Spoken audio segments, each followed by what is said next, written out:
Hey guys, so today I'm going to be going over something that can help you to improve massively as a player. And in fact, if you're not doing this, then you're missing out on so many opportunities to improve your game. That's coming up next. Hey, what's up guys? It's Dave here from SimplySoccer, where we're helping you to improve your game and stand out on the pitch. Now in this video, I want to go over something that I think a lot of players are not doing, and it's something that you can just start doing right away and kind of like flick on a switch in order to start improving in areas if you just start doing this one thing. Obviously there are more components involved, but I don't see enough players doing this, so I want to mention it. And in fact, I was actually reminded of this thing the other day when I was watching a Train Effective video, and you should definitely go check out their channel. They have some great content over there. But what it was the importance of self-analysis. You see, I get so many players that come in with questions asking me about very specific things and sometimes really broad things. Sometimes I get players asking me questions as broad as, how do I get better at soccer? I can't answer that question for you because I've never seen you play. I can't answer a question that broad for you because there's many different ways to approach this problem, which is how to get better at soccer. But one way that you can make sure you're always improving is using self-analysis on yourself, as the word indicates, in order to see where your weaknesses are, what mistakes you're making, what your strengths are, so that you can strengthen the strengths even more, you can work on your mistakes, and you know what drills you need to be doing in order to improve the most. You see, it's no good to come to YouTube and ask a million questions of people like me and other people with channels and expect us to know exactly how you play and exactly what you individually need to get better. Now, of course, keep asking questions. I'm not discouraging that, but just recognize there's only so much that we can do. Because if you come in with a question like, how do I improve this? Well, there's a lot of factors that go into it. Like, what was the situation? How do you normally play? What are your weaknesses? All of this. So you need to start getting in the habit of taking a look at your games and your practices and analyzing it and going, what mistakes did I make? What were the common problems that I was making? Where do I need improvement? And once you answer these questions, you're going to start to notice patterns in these areas. So you'll start to notice, maybe if you review a lot of your own game footage, okay, I keep making this mistake over and over again, and if I was to fix that, if I was to get better at that area, I would be more effective in matches. Maybe you'll be analyzing your match and you'll notice, wow, when I did that, it worked almost every single time. I need to start doing that more in matches. Do you kind of see how this awareness, this self-analysis, which leads to more self-awareness, is going to help you to improve your game? So how exactly do you do this? Well, it's actually very, very simple. First and foremost, you have to be okay with being critical of yourself. You have to be okay with you making mistakes. You don't want to blame someone else for them, and you don't want to try and pretend that you didn't make a mistake when you have made a mistake. When you're reviewing your game, either mentally or with game footage or practice, you can go over a practice as well on the mistakes you were making. Be brutally honest about the mistakes that you made. Because if you're trying to hide some or you're not admitting to some, you're only hurting yourself. So essentially, this is what you're going to do. After every practice, after every game, you're going to review in your head, or if you have footage, that's even better. I find that having game footage helps me even more see the things that I didn't realize in the moment.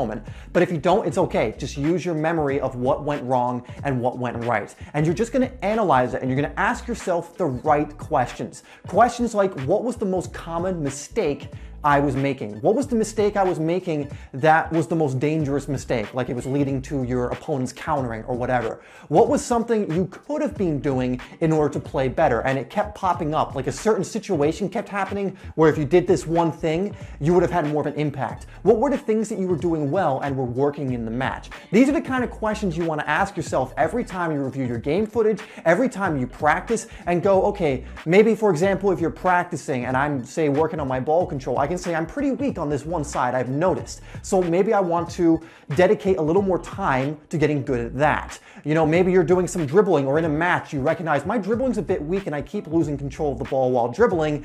I should put some more dribbling drills or dedicate some more time or box off some more time in order to work on that area. Maybe you're in front of goal and you keep missing chances. Then maybe you want to box off in your training some more finishing work, some more confidence work, so you're more comfortable in front of goal. goal. But you can see there's always something you can kind of connect to something else once you realize what the problem is. But in order to understand where your mistakes are coming from, in order to know where the problems are that you need to be working on, or the strengths are that you need to be reinforcing even more, you have to use self-analysis. You have to ask yourself those questions. What's going wrong? What's going right?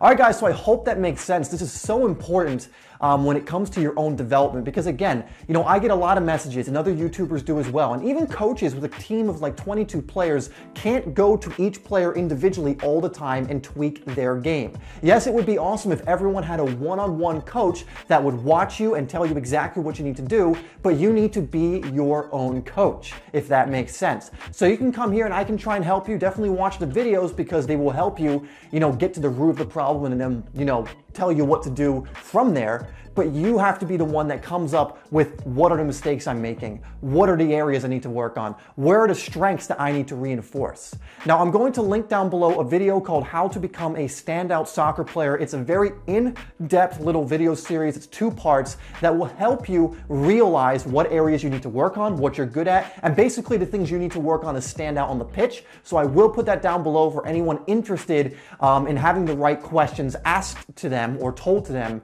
so that they can start to learn where they need to work on, or what areas they need to work on, where they're making mistakes, and things like that. All right, guys, so I implore you to start using more self-analysis to help yourself improve and coach yourself. So let me know in the comments your ability with self-analysis by telling me what area you need to work on the most. So I want you to ask yourself right now, what is my biggest glaring weakness that I need to work on? And let me know down below. And also let me know what you're gonna do about it. How are you gonna get better at it? All right, guys, thank you so much for watching once again. I really appreciate it. Please hit that like button if you liked this video. Share it with a teammate or friend you think would benefit from this video. And if you're new to Simply Soccer, please consider subscribing as we release videos usually pretty much every week. Every week we release videos, podcasts, and we do live streams as well. So if that sounds good to you, definitely stick around and continue learning here on this channel. All right, I will put 2 videos up on the screen here so you can continue learning, watching, and growing as a player. We will actually have a video out tomorrow at 5 p.m. It's the skills video that you guys sent me clips for, so that's going to be really awesome. Definitely tune in for that. And if you don't feature in that, we're going to do more than one, so keep sending those clips in. All right, guys, thank you so much for watching, and I will see you in that clip video, and I'll be in the comments answering some of your questions.